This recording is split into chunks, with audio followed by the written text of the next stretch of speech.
நஸ்ரீன், வெளியில பாய் துவச்சு காய போட்டிருந்தேன். அது நேரத்துக்கு காஞ்சிருக்கும். அது கொண்டு வந்து கொஞ்சம் உள்ள வச்சிருமா. சரிம்மா.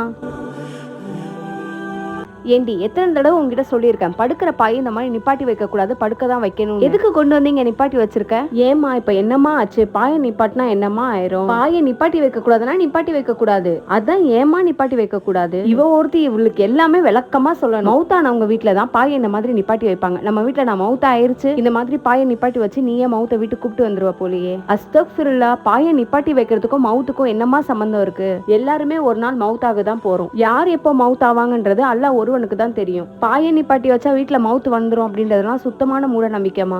இந்த மாதிரியான மூட நம்பிக்கைகள்லாம் நம்ம மார்க்கத்துல கிடையாதுமா. அதனால அதெல்லாம் நம்ம நம்பணும்னு அவசியம் இல்ல. ஆமா, இந்த மாதிரி விஷயம்லாம் யாருமா உங்களுக்கு சொல்லி தந்தது? வேற யாரு? எங்க அம்மா தான். எங்க அம்மா எனக்கு என்ன சொல்லி தராங்களோ அதுதான் நான் உனக்கு சொல்லி தர முடியும். ஓ அத்தம்மா, ஆஹா, என்ன என்னைய தேடுறாங்க?